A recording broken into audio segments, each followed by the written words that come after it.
Então você fala, o que você vê para o futuro? A pergunta é quando é que nós vamos querer tomar juízo. Existe uma falsificação geral de tudo que é falado no Brasil hoje. Eu vejo o Brasil na mediocridade, que é o que tem sido a história dos últimos 20, 30 anos. Nós podemos fazer que em 5, 10 anos muda completamente o panorama do país. Tem 3 grandes fatores que desenham esse futuro, do ponto de vista de fatores externos, fora do seu controle e que formam, digamos assim, o ambiente econômico mundial. São 3 grandes fatores. Você pensa 20, 30 anos para frente, o que domina o mundo? A demografia. Então, a demografia nos é favorável no sentido de que, perdemos bônus. Sim, perdemos bônus, mas também escapamos da miséria em massa. O grande desafio da Índia, da China, é a miséria em massa. Eles precisam desesperadamente sair de lá. O Brasil não. O país tem base de recursos naturais muito rica e uma população relativamente estável. Vai estabilizar nos próximos 10, 20 anos. Está estável. Aí vamos poder, se aceitarmos muitos imigrantes, a população sobe. Se não aceitarmos, a população fica do mesmo tamanho. Eu diria que, do ponto de vista demográfico, nós temos a desvantagem de ter perdido um pouco o bônus para fazer as reformas internas. Eu tentei muito fazer o regime de capitalização para a Previdência, por exemplo, que nos salvaria desse desafio, por exemplo, dos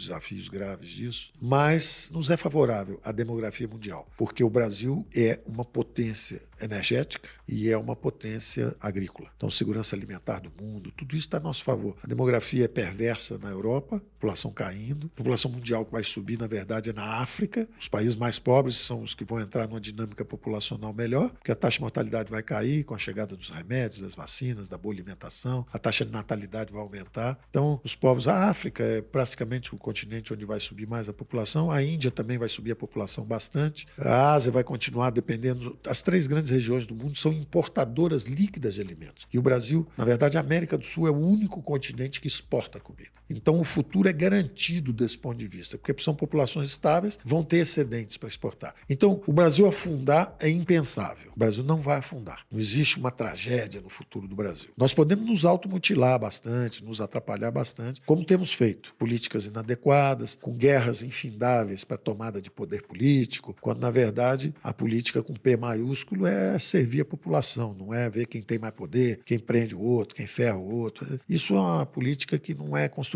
Aliás, está nos prejudicando muito lá fora, porque no momento em que está todo mundo brigando, o Brasil, que tem uma tradição justamente, não briga com ninguém, não tem guerra com ninguém, é uma população generosa, é uma população gentil, é uma população miscigenada de verdade, aqui se misturaram todas as correntes migratórias. Então, nós éramos para ser um exemplo para o mundo. Olha só como nós temos uma matriz energética limpa, como nós somos um povo civilizado, ordeiro, gentil e com reservas extraordinárias do ponto de vista de energia limpa, como vocês gostariam de ser. Daqui a 30 anos, talvez vocês sejam como o Brasil é do ponto de vista de energia limpa. E do ponto de vista de alimentação. Então, à medida que a população pobre no mundo melhora, seja na África, seja na Índia, esse povo todo tem que comer mais, tem que comer melhor e esse povo todo vai procurar comida e o Brasil está ali. Da mesma forma, toda essa nova indústria, seja na transição energética e seja na economia digital, que é muito intensiva em energia, como disse o seu amigo lá, falou, olha, esse povo todo vai ter que consumir energia, data center, tudo isso. Cadê a energia? Quem vai produzir essa energia barato? O Brasil. Tem energia renovável para fazer os data centers do mundo inteiro, se precisar. Então, nós somos alguém que vai ter sucesso. A pergunta é quando é que nós vamos querer tomar juízo? Quando é que nós vamos querer seguir o básico, seguir a ciência? Se fala tanto em ciência. Existem as ciências econômicas. E os brasileiros, alguns políticos brasileiros, alguns economistas brasileiros, não são economistas de verdade, né? Se fossem economistas, seguiriam a ciência econômica. Insistem em fazer novidades, em criar novidades que não funciona. O Brasil está há 30, 40 anos seguindo nesse caminho de que é o governo que tem que ser o driver do crescimento, o governo que vai fazer. São 30 ou 40 anos que um continente todo perdeu a esperança. É a América do Sul. A América do Sul foi tomada, é como se fosse assim, o que os europeus tinham vivido, tinha dado errado lá, o que na Rússia, na China deu errado. Os brasileiros, argentinos, chilenos precisaram viver. Vivemos. Já éramos para ter aprendido que esses algoritmos de cooperação social, como os mercados, tudo isso, se você criar um bom ambiente de negócio, vem dinheiro do mundo inteiro. E quanto mais dinheiro vier, a lei de economia é muito básica. Um país onde tem muita gente e pouco capital, por exemplo, Índia no passado, China no passado e Brasil, o salário é muito baixo. Um país onde tem pouca gente e muito capital, o fator escasso é a mão de obra, os salários são altos. Educação é capital humano. Então, investir em educação, investir em capital humano, ter uma população educada, ter uma população trabalhando, é um negócio extraordinário. Em vez de uma população envolvida em guerra política,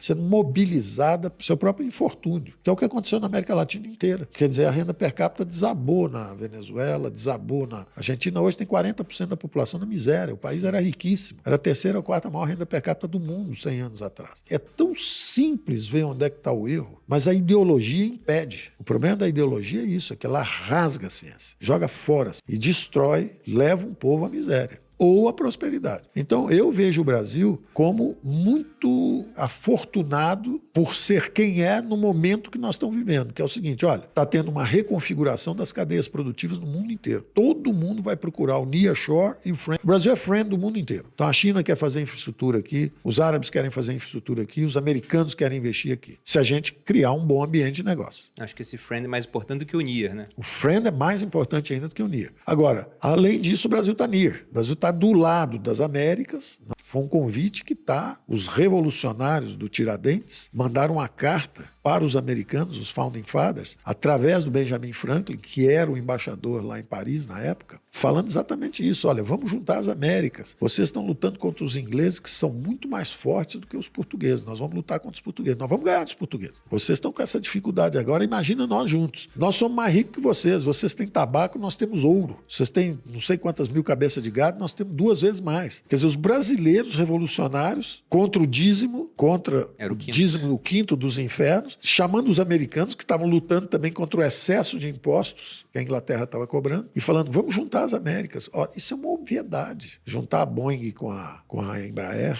era uma obviedade. Um Banco do Brasil com o Bank of America, não um banco da Costa Leste, mas um banco da Costa Oeste, que é bom de real estate, bom de crédito agrícola, tudo isso. Era um ganho extraordinário para todos nós, quer dizer, empresas transnacionais, fazer uma infraestrutura na América Latina inteira. Nós botamos um presidente no BID e um presidente no Banco dos BRICS, justamente para fazer uma infraestrutura na América Latina inteira. O Brasil escoar a produção do Centro-Oeste através de uma transperuana. Você encurta em 7 dias, em vez de você ter que ir até o sul, Porto de Santos, dar a volta no Estreito Magalhães para chegar na China, você já atravessa na transperuana e já sai do lado de lá. Encurta em 7 dias a ida para a China. Ao mesmo tempo, entrar na OCDE, porque isso exige a competição de cabotagem. E aí o aço, que hoje é feito no sul com o minério de ferro que sai de Minas Gerais, vai no sul, vira aço, chega lá em cima, 40% mais caro do que o minério que foi para a China e chega lá em cima, por causa do custo de cabotagem. Então, entrar na OCDE forçaria a competição na cabotagem. Então, tem coisas assim extraordinárias que nós podemos fazer que em 5, 10 anos mudam completamente o panorama do país. Eu não vejo o Brasil na tragédia. Eu vejo o Brasil na mediocridade, que é o que tem sido a história dos últimos 20, 30 anos, ou no caminho da prosperidade, que é um caminho muito claro, mas tem que ser percorrido em todas as dimensões. Acordos comerciais na dimensão externa, simplificações tributárias, melhoria dos marcos regulatórios para trazer os investimentos, redução de impostos sobre empresas. O mundo, durante 40 anos, o mundo subiu o imposto de renda sobre pessoa física e reduziu sobre as empresas. O Brasil fez exatamente o contrário. Subiu das empresas e levou os super ricos a pagarem zero sobre imposto de renda de pessoa física. É um absurdo. Então nós fizemos coisas absurdas por muito tempo. Por isso que o Brasil é prisioneiro dessa armadilha de baixo crescimento. Então você fala, o que você vê para o futuro? Eu vejo um bom futuro. A oportunidade está aí, é a maior fronteira de investimento aberta no mundo hoje para concessão de porto, rodovia, ferrovia, mineração, está tudo aberto. Nós deixamos um pipeline de investimentos e temos condições de ampliar isso. Agora, nós temos que trabalhar nessas dimensões, né? O caminho é conhecido,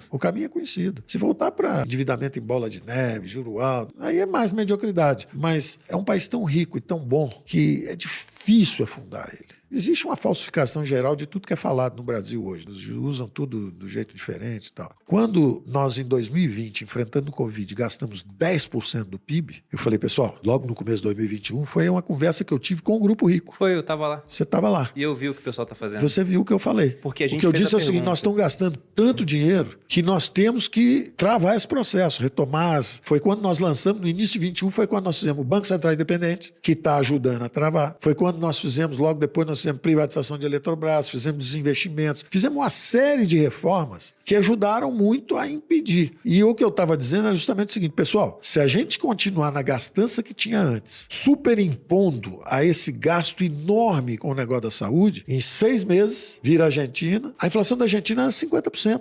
A nossa era 4 ou 5. A nossa foi para 10, a deles foi para 200. Eu falei, olha, vira a Argentina, no sentido que a inflação vai subir muito mais. Aí Venezuela, 6 meses. Aí eu ainda virei e falei assim, cara, tem muita gente vendo isso ou somos só nós conversando? Muita gente. Falei, então peraí, não são 6 meses, não. Leva bem mais tempo. Leva 2, 3, 4 anos para chegar lá. O Brasil não briga com ninguém, só briga com ele mesmo. Eu até queria lançar um provérbio popular que é o seguinte, quando um não quer, 2 não brigam. Eu quero lançar um outro provérbio que é o seguinte, quando 2 brigam, quem ganha é o terceiro. Quer dizer, tá brigando a China, os Estados Unidos, o Brasil está no meio, quietinho. Pode virar a segurança energética da Europa, a segurança da economia digital futura, com os data centers, o processamento de dados, que a economia digital do futuro vai precisar de muita energia. O Brasil tem a matriz energética mais limpa e mais barata do mundo. O Brasil é a segurança alimentar do mundo. Então, enquanto eles brigam, a gente pode se dar muito bem. Basta a gente parar de brigar conosco.